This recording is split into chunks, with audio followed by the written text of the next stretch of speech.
What's going on, guys? Welcome back to the channel, and today I'm going to be going over my basic Lightning Storm build that I use for leveling my hardcore druid in Diablo 4 Season 2. And this is a build I'm very familiar with, as it's something I put together pretty early on while playing Diablo 4 through Season 1. And this build is so great because not only do you not have to rely on aspects to drop, you'll be able to readily equip them through your codex, but you also don't have to do the complete Vampiric quest line to get the necessary vampire powers for this build to function as it does. So with all that being said, let's go ahead and give a quick overview of the build and then go into the skill tree. So as you can see here, we are on the Mobalytics page, and we're just going to go over the assigned skills first here. So for our primary basic attack, we're using Wind Shear. Then for our primary core skill, obviously we're using Lightning Storm. Our defensive skill will be Earthen Bulwark, and then we have all three companion skills, Wolves, Poison Creeper, and Ravens. Now going down to our spirit boons, we are spirit bonded into the deer, and we're picking up weariness for that 10% reduced damage from elites, and then we're also going to be grabbing up advantageous beast. And it's a really good spirit boon because it reduces the control impairing effects on our hardcore character. And because we're only utilizing bulwark to break ourselves out of crowd control effects, this comes in handy and honestly has saved me a ton of times. So I would highly recommend this if you're playing a hardcore character. Now if you're using a softcore character, this build is good for you as well, but you could probably switch this out for something that might give you a little more damage.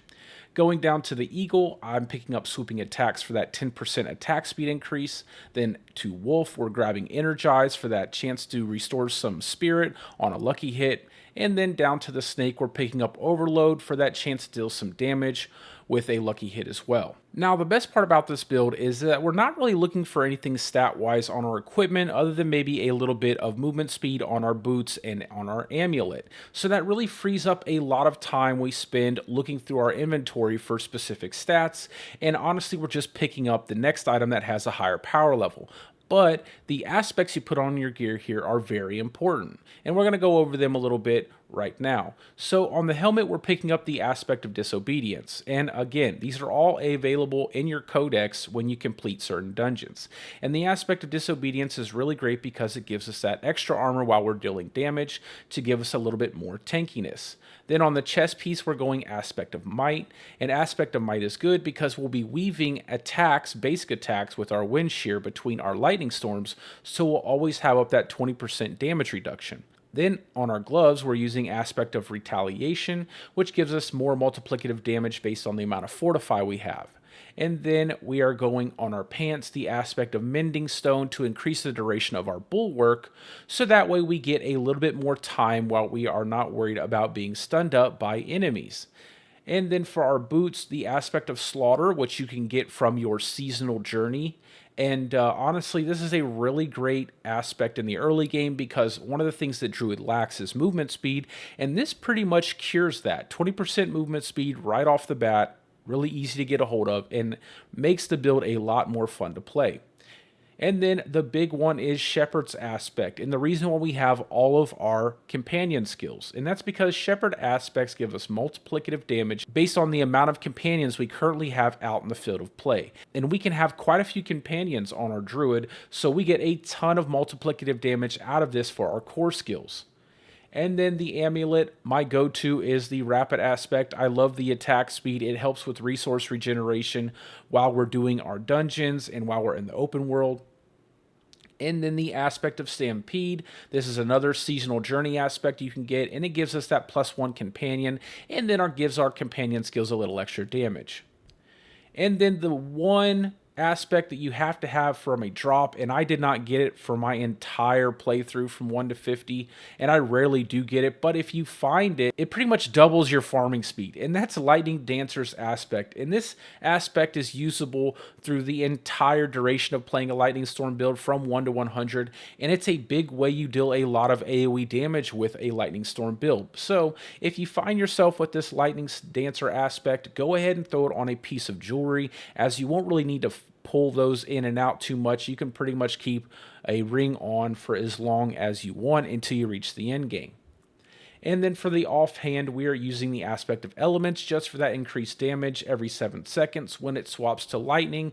And honestly, you could change this to something else, but this was just an easy one to pick up from our seasonal journey. And then for our gems, we are just going to be using emeralds on our weapons, topaz on our armor for that damage reduction while under crowd control effects, and then resistance diamonds on our jewelry. So nothing too crazy there, pretty basic stuff. Now down to our vampiric powers. And like I said at the beginning of the video, you do not have to complete the vampiric quest to get these powers. I made sure that all of these powers were readily available once you complete the first 2 quests, so that way you can actually equip vampiric powers. And the first one we're going to go with is Undying, because we're going to be casting skills a lot, so we're going to get that life back when we need it. And then Bathe in Blood, and this is a really great vampiric power for channeling skills, and we are using Lightning Storm, which is a channeling skill. And it not only gives us a big boost to our damage while we're channeling Lightning Storm, but it also gives us a massive 30% damage reduction. So a go-to vampiric power, and you get this one right off the bat when you unlock it. Then Hemomancy, so we can do a little extra damage and get a little more healing back. Then Feed of the Coven, so that way we can get a chance to restore some of our primary resource off of our companion hits. And then Terror, as we are running a hardcore build here, and Terror really does come into handy with kind of pushing those enemies back away from us if they get too close. And then down here in the summary, I do have written out some notable vampiric powers as well as some notable aspects you can use. So the vampiric powers include Domination, Resilience, Prey on the Weak, and Rampart. And for notable aspects, we can have the aspect of Inner Calm, the Eluding aspect, as well as the Accelerating aspect.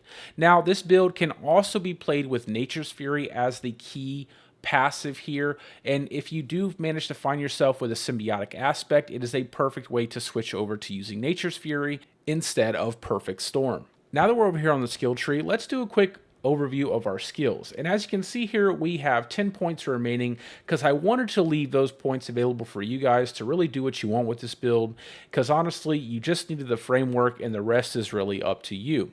So I like to start off with Wind Shear, and then I go into Enhanced Wind Shear so we can generate more resources, so that way we can cast more Lightning Storm strikes. And then I go ahead and grab Lightning Storm, and then I move up into Raging Lightning Storm just because it helps take out those big packs of monsters that will be farming to level to 50. Then I go ahead and pick up a point in Heart of the Wild, and that's really just to increase our overall core skill damage with Wild Impulses. And the great thing about Lightning Storm is that it's rather cheap, so you don't really feel that increased cost from this passive. And then going down to our defensive skills, we're picking up Earthen Bulwark, and then we're moving into Preserving Earthen Bulwark, and then we are picking up 3 points in Ancestral Fortitude to increase our resistances. From there, our companions, we are picking up all of our companion skills and then all of their passives. So Enhanced Wolves into Ferocious Wolves to build up our Fortify here. Then our Poison Creeper into Brutal Poison Creeper for that increased crit chance. And then Ravens into Brutal Ravens, so that way we get the 2 additional Ravens to boost up our core skill damage from Shepherd's aspect. Going down into our Wrath tree, we're not really picking up any skills here, but we are going into the lightning passives here. 1 point elemental exposure, 1 point charged atmosphere, and that's really just to get to electric shock for 3 points and bad omen for 3 points.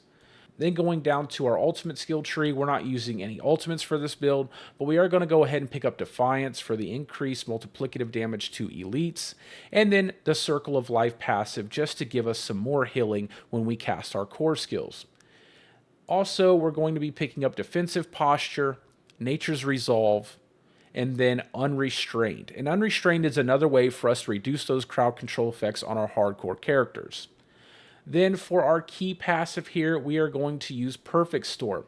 Now, like I said previously, you can use Nature's Fury if you get different aspects, and honestly, you really won't see a drop off in your damage. I just like the Perfect Storm because we get a little bit more spirit regeneration.